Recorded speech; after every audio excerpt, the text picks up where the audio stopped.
అదర్లేదు బెదర్లేదు, లాఠీ దెబ్బలకు జడవలేదు, టీర్ గ్యాస్కు అసలు భయపడలేదు, తూటాలు పెళ్లినా వెనక్కి తగ్గలేదు. కేంద్ర విద్యాశాఖ మంత్రి రాజీనామా చేయాల్సిందే అంటూ ఏకైక డిమాండ్ తోటి పోరాడారు. ప్రధాని రాజీనామా చేయాలి, లేదంటే ప్రధాని రాజీనామా చేయాలంటూ డెడ్లైన్ పెట్టారు. చివరకు సీజేపీ డెడ్లైన్ లోపే కేంద్ర విద్యాశాఖ మంత్రి పదవికి ధర్మేంద్ర ప్రధాన్ రాజీనామా చేశారు.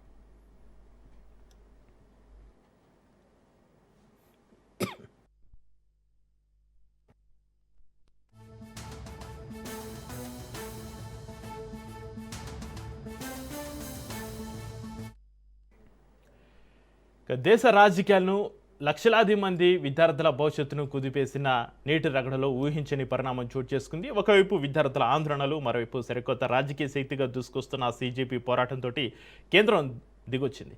నీటి పేపర్ లీక్ కుంభకోణానికి నైతిక బాధ్యత వహిస్తూ కేంద్ర విద్యాశాఖ మంత్రి ధర్మేంద్ర ప్రధాన్ తన పదవికి రాజీనామా చేశారు. దీంతో సీజేపీ నాయకత్వంలో చేపట్టిన పోరాటం చారిత్రక విజయానికి నాంది పలికింది.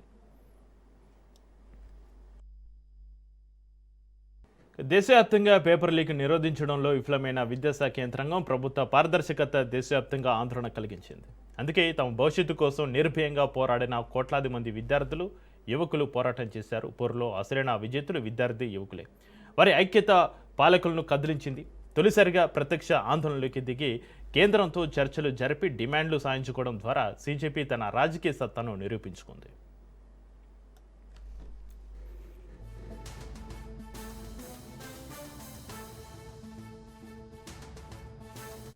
हम लोग पहले से ही कॉन्फिडेंट थे कि ये जो आंदोलन है ये युवाओं का आंदोलन है, जो इस देश का फ्यूचर है उनका आंदोलन है। एंड कोई भी ताकत हो वो देश के फ्यूचर के सामने अड़ी नहीं रह सकती। हमारे जो डिमांड्स थे कोई रेवोल्यूशनरी, कोई रेडिकल डिमांड नहीं थे। जो बेसिक मिनिमम अकाउंटेबिलिटी होना चाहिए था उसकी मांग थी। जो फैमिलीज के बच्चे नीट के लीक के वजह से सुसाइड करके मर गए उनके डिग्निटी के लिए, देखिए हम लोग पहले से ही कॉन्फिडेंट थे कि ये जो आंदोलन है ये युवाओं का आंदोलन है, जो इस देश का फ्यूचर है उनका आंदोलन है। एंड कोई भी ताकत हो वो देश के फ्यूचर के सामने अड़ी नहीं रह सकती। हमारे जो डिमांड्स थे कोई रेवोल्यूशनरी, कोई रेडिकल डिमांड नहीं थे। जो बेसिक मिनिमम अकाउंटेबिलिटी होना चाहिए था उसकी मांग थी। जो फैमिलीज के बच्चे नीट के लीक के वजह से सुसाइड करके मर गए उनके डिग्निटी के लिए, देखिए हम మరోవైపు ధర్మేంద్ర ప్రధాన్ రిజైన్ లెటర్లోని అంశాలు ఇప్పుడు చర్చనీయాంశం అవుతున్నాయి. ముఖ్యంగా విద్రోహ శక్తులకు అవకాశం ఇవ్వొద్దనే రాజీనామా చేస్తున్నారంటూ ఆయన చేసిన ప్రకటన హాట్ టాపిక్గా మారింది. అలాగే ధర్మేంద్ర ప్రధాన్ రాజీనామా చేసే ప్రసక్తే లేదని భీష్మించి కూర్చున్న మోడీ ప్రభుత్వం చివరకు ఎందుకు తగ్గాల్సి వచ్చింది? ఢిల్లీ వేదికగా సాగిన విద్యార్థుల నిరసనలు, పార్లమెంటును స్తంభింపచేసిన ప్రతిపక్షాల వ్యూహం కేంద్ర మంత్రిపైన ఒత్తిడి తెచ్చాయా? విద్రోహ శక్తులకు ఛాన్స్ ఇవ్వకూడదని రాజీనామా చేశారని ధర్మేంద్ర ఎందుకు ప్రకటించారు అనే సందేహాలు ఇప్పుడు సర్వత్రా వినిపిస్తున్నాయి.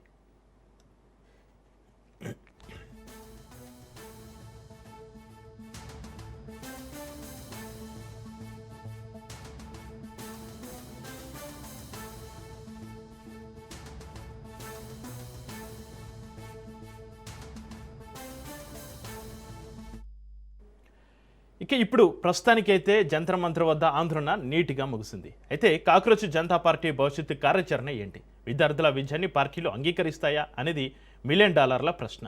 అయితే తెలంగాణ, ఏపీ నేతలు మాత్రం పాఠాలు నేర్చుకోవాల్సిందే అంటున్నారు విశ్లేషకులు.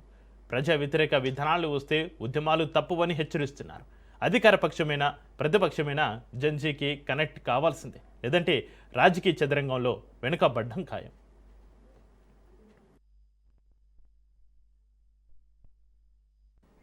విద్యార్థుల ఆందోళనతోటి ధర్మేంద్ర ప్రధాన్ రాజీనామా, నేటి పేపర్ లీక్కు బాధ్యత వహిస్తూ ధర్మేంద్ర ప్రధాన్ రాజీనామా చేశారు. ఇక ఈ మొత్తం పరిణామాలపైన చర్చిద్దాం. మనకు అందుబాటులో ఉన్నారు అల్జాపూర్ శ్రీనివాస్ గారు బీజేపీ నాయకులు, మిట్టా నర్సేగౌడ్ గారు కాంగ్రెస్ నాయకులు, గౌతమ్ ప్రసాద్ గారు బీఆర్ఎస్ నాయకులు, మన్నె కోటేశ్వరరావు గారు ప్రముఖ రాజకీయ విశ్లేషకులు. అందరికీ నమస్కారం అండి.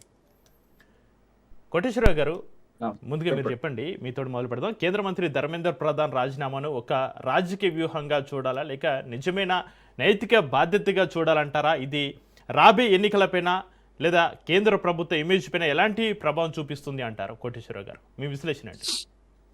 ధర్మేంద్ర ప్రధాన్ రాజీనామా నైతికపరమైనది కాదు, లేకపోతే రాజకీయ వ్యూహం కాదు. అనివార్యమై చక్రబంధంలో ఇరుక్కుపోయినటువంటి కేంద్ర ప్రభుత్వము అనివార్యమై తీసుకున్నటువంటి చర్య. దీనిలో విద్యార్థులు, యువత గెలిచారు అనటం కంటే బీజేపీ పార్టీ రాజకీయంగా కేంద్ర ప్రభుత్వం కూడా ఘోర పరాజయ పాలైంది అనేటువంటిది చెప్పదలుచుకుందాం.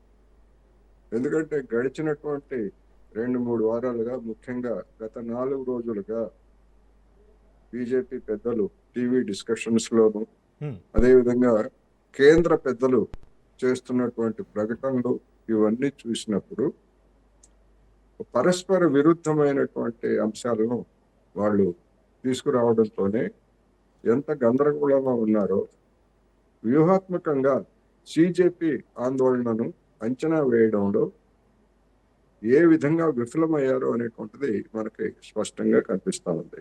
అయితే కోటేశ్వరరావు గారు, ఇక్కడ విద్రోహ శక్తులకు ఛాన్స్ ఇవ్వకూడదని రాజీనామా చేశారని ధర్మేంద్ర ప్రకటించుకుంటున్నారు. అంటే విద్రోహ శక్తులు ధర్మేంద్ర ప్రధాన్ రాజీనామా చేయగానే విద్రోహ శక్తులు అదృశ్యమైపోతాయా? ఏమి తర్కం అండి ఇది?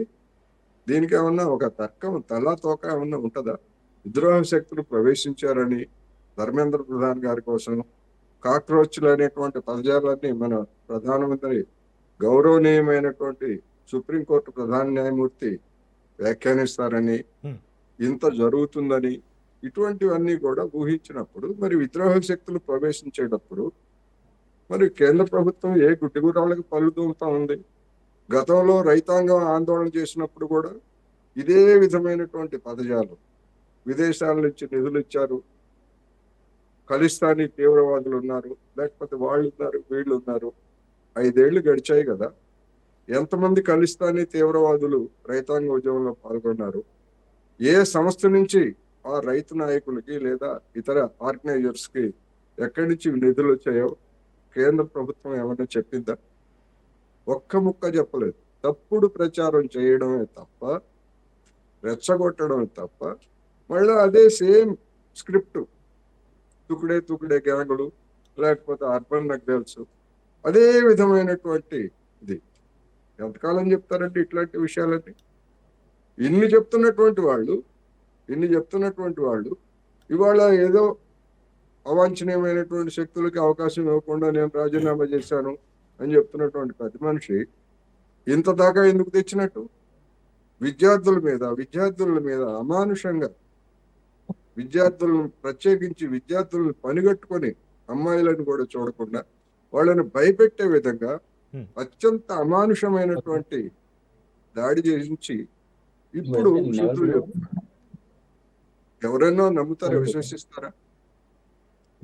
ధర్మేంద్ర ప్రధాన్ గారిని సమర్థిస్తూ బండి సంజయ్ గారు వారు, లేకపోతే అమిత్ షా గారు, వీళ్ళందరూ రంగంలోకి దిగి ఆయన అది చేశారు, ఇది చేశారు, అవి చేశారు.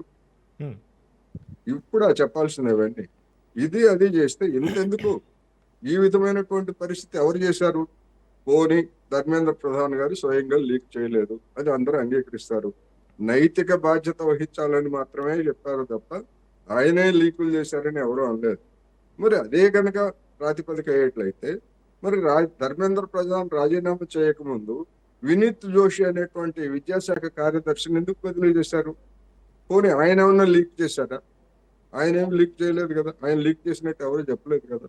అందుకని ఒక విధంగా అదేదో సినిమాలో ఎవడైతే కొడతాడో మైండ్ బ్లాంక్ అవుతుందో వాడే పండుగాడు అన్నట్టుగా ఆ మైండ్ బ్లాంక్ అయ్యి ఏమి చేస్తున్నారో కూడా, ఏం మాట్లాడుతున్నారో కూడా తెలియకుండా ఎక్కడన్నా ఒక ప్రధానమంత్రి పార్లమెంటు సమావేశాలు జరుగుతూ ఉంటే, ఇంత గందరగోళం దేశ రాజధానిలో తన కళ్ళ ముందే జరుగుతూ ఉంటే, అర్ధరాత్రి పూట సెల్ఫీలు, పిల్ల చేష్టలు తప్ప, పిల్ల చేష్టలు, యువకులుగా ఉన్నటువంటి వాళ్ళు లేదా పిల్ల చేష్టలుగా ఉన్నటువంటి వాళ్ళు ఇట్లాంటి సెల్ఫీలు ఇట్లాంటివన్నీ చేస్తారు. అంటే జన్జీకి దగ్గరయ్యేటువంటి పేరుతోటి ఆయన కూడా అర్ధరాత్రి సెల్ఫీ తీసి ఏం చెప్పారు? పోనీ అందులో మా ధర్మేంద్ర ప్రధాన్ గారు రేపు పొద్దున్నే రాజీనామా చేస్తారని చెప్పుకుంటే పోనీ దానికి ఒక అర్థం ఉండేది. ఏమీ లేకుండా చిన్న పిల్లల చేష్టలు 75 ఏళ్ళు వచ్చిన తర్వాత ముసలాళ్ళు పిల్లలతో సమానం అంటారే, ఆ విధంగా చిన్న పిల్లల చేష్టలు చేస్తాం తప్ప ఎంత జవాబుదారీతనంతో ఉండాలండి. న్యాయ వ్యవస్థలు అట్లాగే ఉన్నాయి, మరి అధినాయకులు అలాగే ఉన్నారు. అనివార్యమై చేసినటువంటి దాన్ని మళ్ళీ మేము కింద పడ్డాం, మేమే గొప్ప అని రైట్. చెప్పుకుంటున్నారు. కోటేశ్వరరావు గారు, మళ్ళీ మీకు అవకాశం ఇస్తాను. బీజేపీ నాయకులు అల్జపూర్ శ్రీనివాస్ గారు, ధర్మేంద్ర ప్రధాన్ గారి రాజీనామా నీటి లీకేజ్లో కేంద్ర ప్రభుత్వ వైఫల్యాన్ని అధికారికంగా అంగీకరించినట్లేనా? మీరేం చెప్తారు? నమస్కారం మీకు, తోటి ప్రేక్షకులందరికీ. ఇప్పుడు కిసాన్ యొక్క రైతుల యొక్క చట్టాలు అప్పుడు కూడాను మేము, మా ప్రధానమంత్రి గారు, in the interest of nation ఉద్యమం తప్పుదారి పడతా ఉన్నది. విదేశీ నిధులు వస్తున్నాయి, విదేశీ యొక్క శక్తులతోని ఇక్కడ యొక్క అరాచకాన్ని సృష్టించే ప్రయత్నం చేస్తున్నారు. అక్కడ పైన ఎక్కి జెండాలు ఎక్కించేటువంటి కార్యక్రమం చేస్తున్నారు. అనేక రకాలుగా మరి ప్రయత్నాలు కుట్రలు చేసినట్టు విషయం తెలిసి తప్పనిసరి పరిస్థితిలో కంటిలో నీరు తెచ్చుకొని మరి ఆ యొక్క చట్టాన్ని ఆపాదించుకుంటే అది దాని తర్వాత బీజేపీకి ఓడిపోయినట్ట. ప్రజల యొక్క మద్దతు మా ప్రభుత్వానికి ఉన్నది. ప్రజలు దేశ పరిపాలన గురించి గత అనేక సంవత్సరాలుగా ఈ దేశం గురించి ఆలోచిస్తూ పనిచేస్తున్న విషయాన్ని గుర్తిస్తున్నారు. కానీ కొన్ని రాజకీయ శక్తులు, కొన్ని పార్టీలు, మమ్మల్ని వ్యతిరేకించే శక్తులు అందరూ కూడా ఒక్కటై ఆధారం లేనటువంటి యొక్క ఇష్యూని తీసుకొని పెద్ద చేసే ప్రయత్నంలో ఒక ఇన్సిడెంట్ ఆ యొక్క సక్సెడ్ అయినారు. అదేవిధంగా ఇక్కడ ధర్మేంద్ర ప్రధాన్ గారు స్వయంగా చాలా మంచి మాట చెప్పినారు. మన కోటేశ్వరరావు గారు, ధర్మేంద్ర ప్రధాన్ గారు చేసింది లేదు, మేము ఒప్పుకుంటామన్నారు. ధన్యవాదాలు. అది ఎన్టీఏకి ఇచ్చిన నేషనల్ టెస్టింగ్ ఏజెన్సీకి అప్పయిపోయినారు. వాళ్ళు కండక్ట్ చేయాలి ఎగ్జామ్స్. వారి ద్వారా జరిగిన తప్పును మేము తప్పనిసరిగా ఆ యొక్క జస్టిస్ రాధాకృష్ణన్ గారి యొక్క కమిటీ వేయడం జరిగింది. సిబిఐ ద్వారా ఎంక్వైరీ జరుగుతూ ఉన్నది. అనేక మంది అరెస్టులు అయినారు. ప్రాసిక్యూట్ చేయడానికి ప్రాసెస్ నడుస్తూ ఉన్నది. అయినా వారి యొక్క ప్రమేయం లేకున్నా, తప్పు లేకున్నా కానీ మేము ఆ యొక్క వాస్తవాలు బయటకు తీసుకొచ్చి మరి శిక్షించే ప్రయత్నం చేస్తున్నాం. బట్ కొందరు యూత్ విద్యార్థులు వారి యొక్క ఆలోచనలు, ఆవేదన మేము గౌరవిస్తాం. విద్యార్థుల యొక్క మానసిక వ్యధ, క్షోభ వాళ్ళని గౌరవిస్తాం. ఉద్యమించడానికి కూడా మేము వ్యతిరేకించాం. కానీ ఈ యొక్క 10-15 రోజులుగా కొనసాగుతున్నటువంటి అనేక మంది రాజకీయ నాయకులు ఇన్వాల్వ్ అయి అసలు విషయాన్ని పక్కన పెట్టి ఏ రకంగా కామెంట్ చేస్తున్నారు చూసినాం మనం. ఏ రకంగా వ్యక్తిగతంగా పార్టీని కావచ్చు, హిందుత్వాన్ని కావచ్చు, లేదంటే ఇతరత్ర అనేక అంశాల మీద ఆ యొక్క నాయకుల యొక్క ఎజెండా మరి అదే పనిగా మాట్లాడుతున్న విషయాన్ని చూసినాం. పాపం వీళ్ళందరూ కూడా నిజాయితీగా, నిస్వార్థంగా పిల్లలంతా బయటకు వచ్చి రోడ్ల మీద జంతర్ మంతర్ చేస్తున్న ఉద్యమాన్ని కాస్త కొందరు వారు హైజాక్ చేసే ప్రయత్నం చేసినాం. దాని తర్వాత చూసినాం ఒక స్కానర్ లో 2 బ్యాగులు కంట్రీ మేడ్ పిస్టల్స్ దొరికినాయి. రాళ్ళు, లారీలో కొన్ని రాళ్ళు వచ్చినాయి, బోల్డర్స్, చిన్న బోల్డర్స్. ఏ రకంగా అక్కడ చాలా అబ్సీన్ మాటలు, అబ్సీన్ వ్యవహారాలు, ఏ రకంగా మహిళలు కించపరుతులు కూడా ప్రధానమంత్రి కించపరుతున్నారు. అంటే మీరు ఏం చెప్తున్నారు? విద్యార్థుల ముసుగులో విద్రోహ శక్తులు జాయిన్ అయ్యారనా? 100% చక్రి గారు, విద్యార్థులు వారు నిజాయితీగా ప్రయత్నం చేస్తున్నారు. మేము దాన్ని తప్పుపడతలేము. ప్రజాస్వామ్యం ఉన్నది. ఆ యొక్క ఆవేదనను, ఆలోచనలు షేర్ చేసుకోవడానికి, ఉద్యమించడానికి అవకాశం ఉంది. రాజ్యాంగం ఇచ్చి ప్రజాస్వామ్యం. కానీ దాన్ని అడ్డు పెట్టుకొని ఇష్టార్థంగా చేసి దేశంలో శాంతి భద్రతలు లేకుండా దెబ్బతీసే ప్రయత్నం చేయడం, కుట్రలో భాగంగా ప్రభుత్వాన్ని అస్థిరపరిచే ప్రయత్నం, దేశ యొక్క ప్రతిష్ట మంటగలిపే ప్రయత్నం. విదేశాల నుంచి నిధులు వస్తున్నాయి, విదేశాల నుంచి ఫుడ్ సప్లై అవుతా ఉన్నది. ఇది నేను చెప్పడం కాదు. సాక్షాత్తు ఎలక్ట్రానిక్ మీడియా వాళ్ళు అడిగినప్పుడు తినేవాళ్ళు, పంచేవాళ్ళు ఎక్కడి నుంచి వచ్చిన విషయం చెప్పినారు. Food from where it was supplied అని చెప్పేసి ఇది ఓపెన్ టీవీలలో వస్తున్నది కదా. అయితే సో శ్రీనివాస్ వాళ్ళకి గారు, సంబంధం? విద్యార్థులు అమెరికన్స్కి తమ భవిష్యత్తు అమెరికన్స్కి కోసం సంబంధం? నిరసనలు తెలుపుతుంటే ఎందుకు వారిపైన కేసులు పెట్టాల్సి వచ్చిందంట, ఏం చెప్తారు? ఓ నేను అదే చెప్తున్నాను, కేసులు నిజమైన విద్యార్థి యొక్క ఆ, అనుయాయులు వాళ్ళందరూ కూడాను వాళ్ళని తీసేసామని ఒప్పుకోవడం జరిగింది. బట్ యాంటీ సోషల్ ఎలిమెంట్స్ మీద తప్పనిసరిగా యాక్షన్ తీసుకుంటే నా విశ్వాసం. హ్మ్. వాళ్ళని ఏ కోశాల్లో స్పేర్ చేయడానికి వీల్లేదు. చట్టం తమ చేతుల్లో తీసుకొని కుట్ర పన్ని ఈ దేశాన్ని అస్థిరత్వ పరిచేటువంటి ఒక ప్రయత్నం చేస్తుంటే ఎవరి ద్వారా ఇన్స్టిగేట్ చేసి ఎవరి ద్వారా డబ్బులు తెప్పించుకొని వాళ్ళు పంపిస్తే ఇక్కడ డిస్టర్బ్ చేసే ప్రయత్నం చేస్తుంటే కేసులు చేద్దాం. విచిత్రం. కేసు కావాలి. హ్మ్. దేశం శాంతియుతంగా ఉండాలి, దేశం ఐకమత్యంగా ఉండాలి, సురక్షితంగా ఉండాలంటే చట్టాలు మనం రాసుకున్న చట్టాలు, డాక్టర్ అంబేద్కర్ గారి యొక్క టీం మొత్తం కూడా రాసినటువంటి చట్టాలని, లాని, రాజ్యాంగాన్ని మనమంతా కూడా పరిరక్షించాల్సిన బాధ్యత వారి వారసులకు మనందరి మీద ఉన్నది. నేనే కాదు, బీజేపీ కాదు, కాంగ్రెస్ పార్టీ కూడా ఆ చట్టాల యొక్క ఆధారంగానే పరిపాలించింది. ఇప్పుడు కాంగ్రెస్ హయాంలో పంజాబ్లో ఆమ్ ఆద్మీ పార్టీ హయాంలో పంజాబ్లో కాలేదండి, లేదంటే కేరళలో కాలేదా, లేకుంటే కర్ణాటకలో కాలేదా, అంతకుముందు కాలేదా, రాజస్థాన్లో కాలేదా? కాంగ్రెస్ హయాంలో ఐఎమ్ టాకింగ్ అబౌట్. హ్మ్. అప్పుడు ఎవరు రాజీనామా చేయలేరు. అప్పుడు రాజీనామా చేయాలని చెప్పి వీళ్ళందరూ సోకాల్ కమ్యూనిటీ ఎవరు మాట్లాడలేదు. హ్మ్. మేము మాత్రమే మా హయాంలో మా ప్రమేయం లేదని అడ్మిట్ చేస్తున్నాయి చాలా మంది. మమ్మల్ని రాజీనామా చేయాలని డిమాండ్ చేస్తూ టార్గెట్ చేసి మాట్లాడు. నిజాయితీగా మాట్లాడితే అందరి యొక్క తప్పులు లేకుండా అందరి హయాంలో జరిగినటువంటి ఇష్యూస్ గురించి రేజ్ చేయాలి, విషయాలు ఉటంకించాలి. వన్ సైడెడ్ గా కావాలని మమ్మల్ని టార్గెట్ చేసి మాట్లాడేది. ఆ మాటల్లో నిజాయితీ ఎక్కడున్నది మరి చెప్పండి, సమానత్వం ఎక్కడుంది చెప్పండి. రైట్, మాట్లాడదాం. అన్ని రాష్ట్రాలు జరుగుతున్నాయి కదా, Right. మేము సమర్థిస్తలేము. జరిగినందుకు మేము వాళ్ళు చేసిన కాబట్టి మా దగ్గర కూడా అయింది, మాఫ్ చేయాలని చెప్తలేము.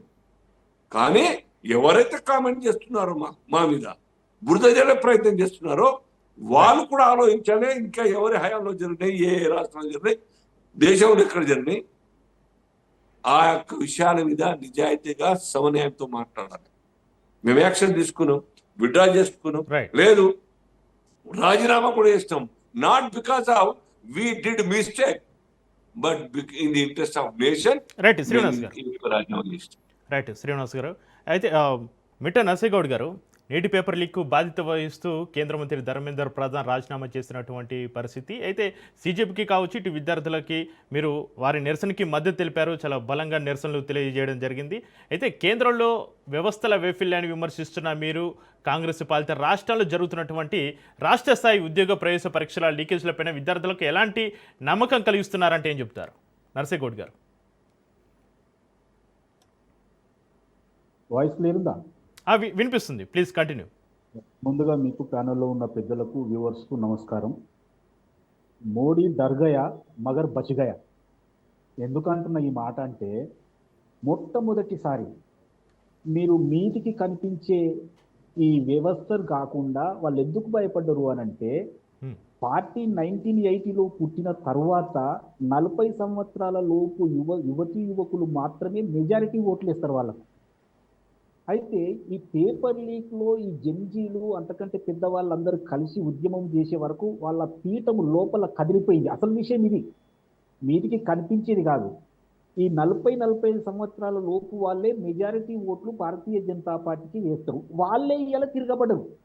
వాళ్ళకి ఏదైతే ఇప్పటిదాకా స్ట్రాటజీ ఇంప్లిమెంట్ చేసుకుంటూ వచ్చిండ్రో ఎమోషనల్ ఇష్యూస్ మీద, ఇదంతా అబద్ధము, మమ్మల్ని నిద్రావస్థలోకి పంపుతా ఉన్నారు భారతీయ జనతా పార్టీ. మాకు కావాల్సింది ఉద్యోగాలు, డెవలప్మెంటు, మా భవిష్యత్తు బాగుండాలని ఈ జంజీలు యువత ఎప్పుడైతే మేల్కున్నారో దాంతో ఒక్కసారిగా కదిలిపోయింది భారతీయ జనతా పార్టీ. ప్రభుత్వమే కాదు, పార్టీ కూడా కదిలిపోయింది. ఎందుకంటే వీళ్ళని నమ్ముకొని మనం ఇన్ని విజయాలు తీసుకొస్తే వీళ్ళే తిరగబడితే ఇంకెక్కడ పోతాము అనేది అసలు కీలకమైన విషయం ఇందులో. ఇక రెండో విషయం ఏంటంటే, ఆ దర్గాయ బచ్చగాయని ఎందుకనంటే ఈ ఎన్సీపీ నేత శరద్ పవార్ గారి సలహా సూచనల మేరకు వీళ్ళు ధర్మేంద్ర ప్రధాన్ గారిని రాజీనామా చేయించింది. లేకపోతే మోడీ గారు మీ ప్రభుత్వం బచాయించేది, 24 లక్షల మంది నీట్ రాసిండ్రు అంటే 24 లక్షల కుటుంబాలకు చెందిన వ్యవస్థ ఇది. దాంతో పాటు వాళ్ళ కుటుంబాలు 4-5 కలిస్తే భారతదేశం మొత్తం మీకు వ్యతిరేకమవుతుంది. మీరు ఈ ప్రభుత్వం నిలబడడం కాదు, ముందు ముందు మీ విజయాలు కాదు కదా, మీరే ఉండే అవకాశం లేదు, మీ ప్రభుత్వం ఉండే అవకాశం లేదని హెచ్చరిస్తే వాళ్ళు రాజీనామా చేసిరు తప్ప వాళ్ళకు నిజంగా అమ్మో ఇట్లయితే కుదరదు అని వాళ్ళు ఏదో మారిండ్రు. వీళ్ళు చెప్పినట్టు విదేశీ శక్తుల గురించి ఇవన్నీ ఒట్టి మాటలండి. నేను ఒక్కటే సూటి ప్రశ్న వేస్తున్నా. ఇది సిజేపీ బంధు విరమించుకుంది.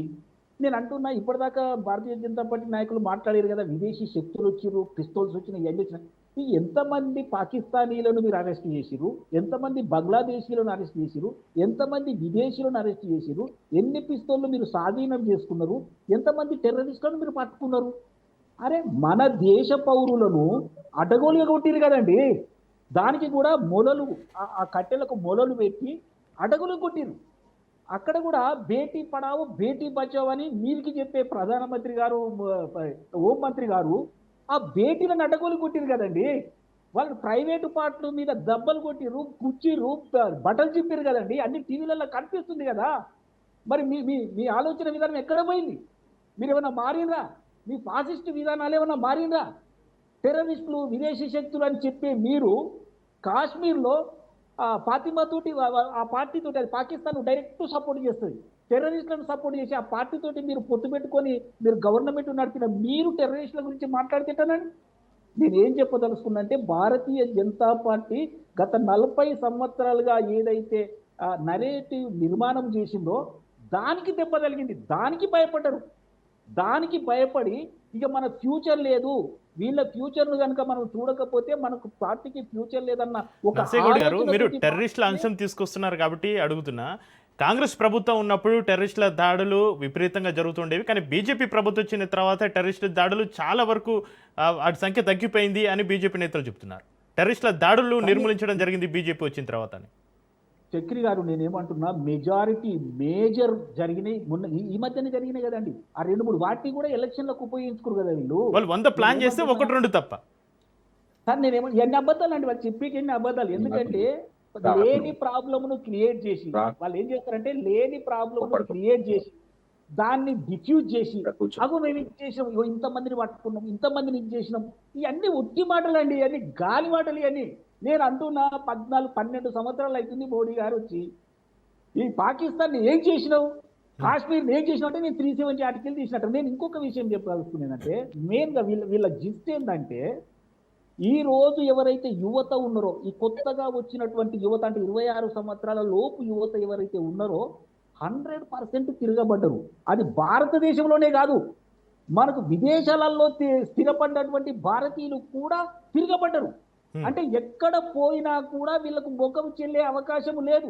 నేను అడుగుతున్న ప్రధానమంత్రి గారిని, అయ్యా ప్రధానమంత్రి గారు మీరు ముందు చూపుతోటి పోతానని చెప్తారు కదా, ఇటలీ మెలోడీ చాక్లెట్ తీసుకుపోతానని 3 నెలల ముందే చాక్లెట్ ప్యాకెట్ తీసుకున్న మీకు మరి జంజీలకు ఈ పేపర్ లీక్ అయితే వీళ్ళు చనిపోతారు, వీళ్ళకి ఇబ్బంది జరుగుతుందన్న ఒక ముందు చూపు మీకు ఎందుకు లేదు అని నేను అడుగుతున్నా. ఈరోజు సోషల్ మీడియాలో పల్సగా అయిపోయింది ప్రధానమంత్రి గారు. ఆయన ఏ పార్టీ అని కాదు, మన దేశ ప్రధాని పల్సగా కావడం నేను కూడా ఒప్పుకోను. కానీ ఇలాంటి చేష్టల వల్ల మీరు పల్సగా అయిపోతా ఉన్నారు కదా. మీరు ఎవరికి ఆదర్శం? ఇలా సిజేపీ ఒక ఇష్యూ తీసుకుంది, ఆ ఇష్యూ తప్ప కాదు, అది మిమ్మల్ని కదిలిచ్చింది, మీకు తప్పనిసరి పరిస్థితి అయిపోయింది. మీరు వాళ్ళ రక్తం చూసిండ్రు, ప్రతిపక్ష నాయకుడు ముక్కులో నుంచి వచ్చిన రక్తం చూసిన తర్వాత తప్ప మీకు అసలు విషయం బోధపడలేదా? ఒకవేళ తప్పే జరగకపోతే 40-45 మందిని దాంట్లో ఎందుకు బదిలీ చేసిరు? మరి ఈయన ఎందుకు రాజీనామా చేసిరు? ఇన్ని రోజులు ఎందుకు చేయలేదు?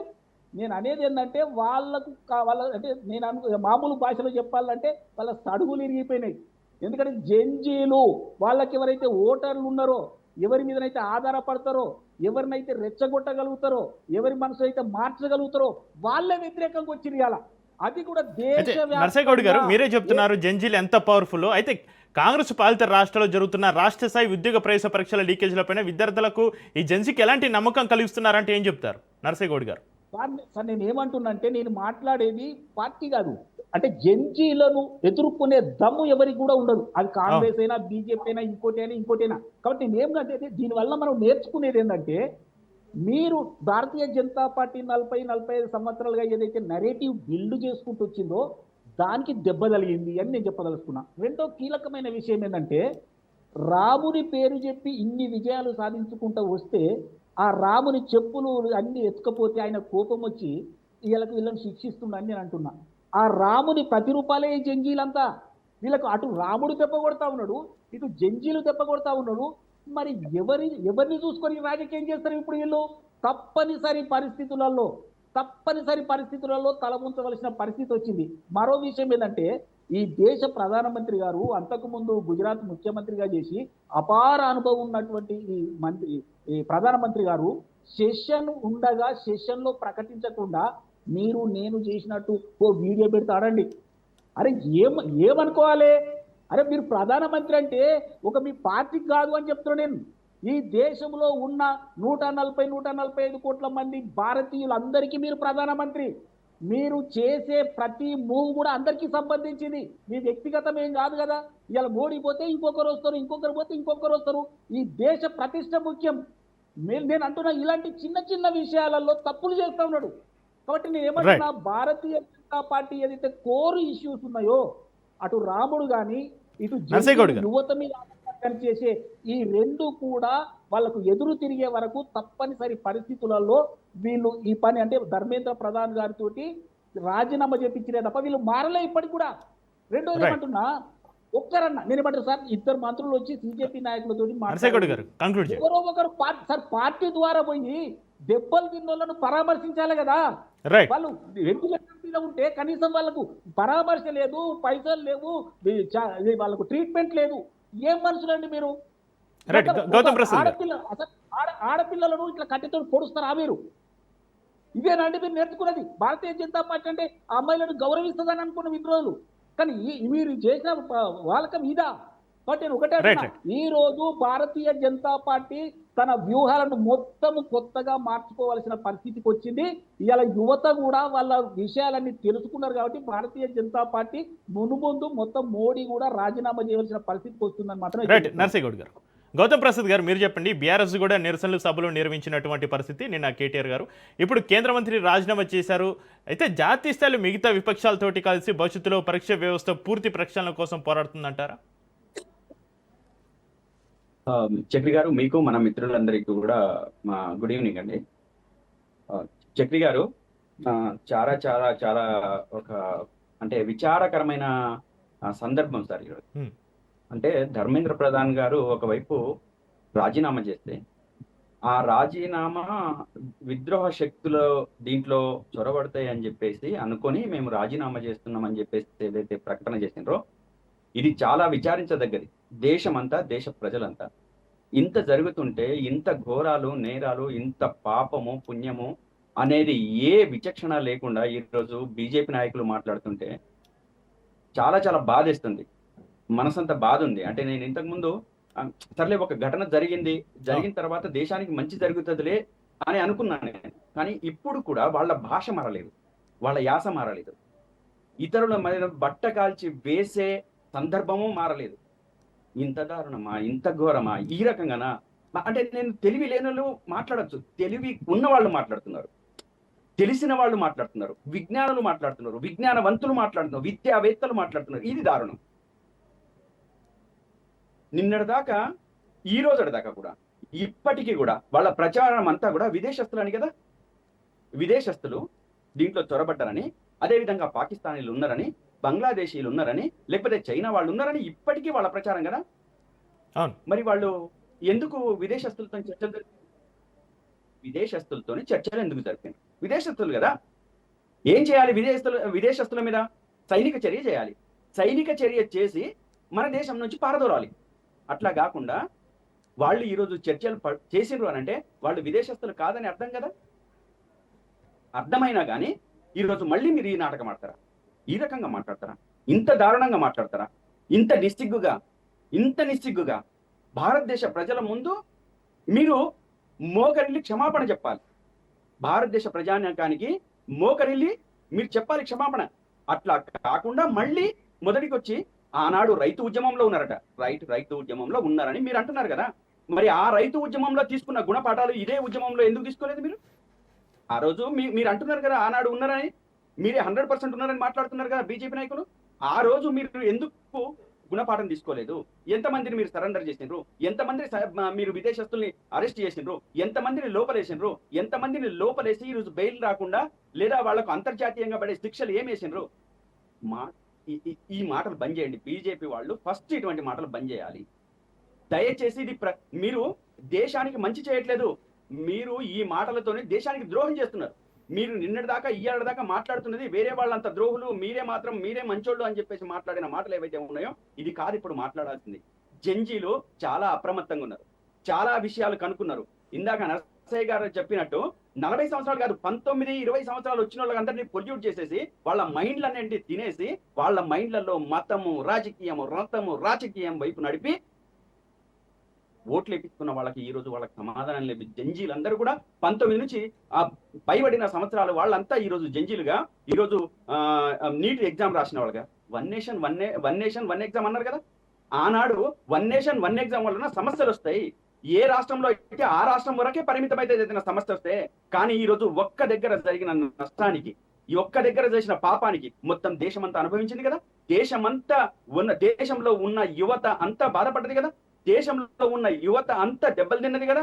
దేశంలో ఉన్న యువకులంతా ఈ రోజు బజారున పడి ఆక్రందనలు, ఆవేదనలు మీకు వినిపించట్లేదా? మీకు బిడ్డలు లేరా? మీరు బిడ్డల్ని కనలేదా? వాళ్ళకి బాధలు, ఈ బాధ మిమ్మల్ని అనిపించట్లేదా? కళ్ళారా చూస్తున్నాను సార్. పోలీసులు అమ్మాయిల్ని ప్రైవేట్ పార్ట్స్ ఎట్లా పడితే అట్లా ముడుతున్నారు సార్. పాపం అనిపించట్లే మీకు? కనీసం నైతికత లేదు. పాపం పుణ్యం అనేది ఉంది కదా. పాపం దేవుడి దగ్గరికి పోయి పాపాలని హరించి వేసినట్లు మొక్కుతారు కదా వీళ్ళు. ఆ పాపం అనిపించట్లేదా వీళ్ళకు? దారుణం అనిపించట్లేదా? అమ్మాయిని అట్లా కొడుతుంటే వెనక నుంచి లాఠీలు బలి గుర్తుతారా సార్? ఇంత దారుణమా సార్? అసలు మీరా మహిళల గురించి మాట్లాడేది బాధేస్తుంది సార్, బాధేస్తుంది. ఈరోజు నిజంగా చెప్పాలంటే మాటలు రావట్లేదు. బీజేపీ వాళ్ళు ఇప్పుడు మాట్లాడుతున్న మాటలు, ఇప్పటిదాకా జరిగింది ఒకటి, ఇప్పుడు జరుగుతున్నది ఒకటి. ఇంత దారుణం ఆ మాటలు. బిడ్డల్ని కన్న వాళ్ళకి తెలుస్తుంది సార్ బాధ. బిడ్డలు పడుతున్న బాధ. వాళ్ళు రాత్రింబవాళ్ళు ఈ రోజు ఫుడ్ సప్లై చేస్తే దేశంలో ఉన్న వాళ్ళు అక్కడ సిక్కులు, ముస్లింలు, హిందూ పూజ మన సన్యాసులు కూడా వచ్చి అక్కడ సేవలు చేస్తుంటే వీళ్ళకి వాళ్ళు కూడా విదేశాల్లో కనపడుతున్నారు సార్. ఇంత దారుణమా? ఇదే గౌతమ్ ప్రసాద్ గారు నీటి పేపర్ లీకేజ్ ఘటన అనేటువంటిది చాలా దురదృష్టకరమైన అంశము. దానిపైన బీజేపీ అధికారులపైన చర్యలు తీసుకుంటామన్నది, దానికి కట్టుబడి ఉంటామన్నది, దానికి బాధ్యత వహిస్తూ ధర్మేంద్ర ప్రధాన్ కేంద్ర మంత్రి కూడా రాజీనామా చేయడం జరిగింది. ఇంకేం చేయాలంటారు? నేను అదే అంటున్నాను సార్. చేసింది కదా, దాన్ని ఎట్లా తీసుకోవాలి? హుందాగా తీసుకోవాలి. అవును, ఒక మిస్టేక్ జరిగింది. ఆ మిస్టేక్ జరిగింది కాబట్టి మేము దాన్ని సరిదిద్దుకోవడానికి ప్రయత్నం చేసినాం. ఆలస్యమైంది, మా నుంచి తప్పు జరిగిందని చెప్పేసి అంటే ప్రజలు క్షమిస్తారు సార్.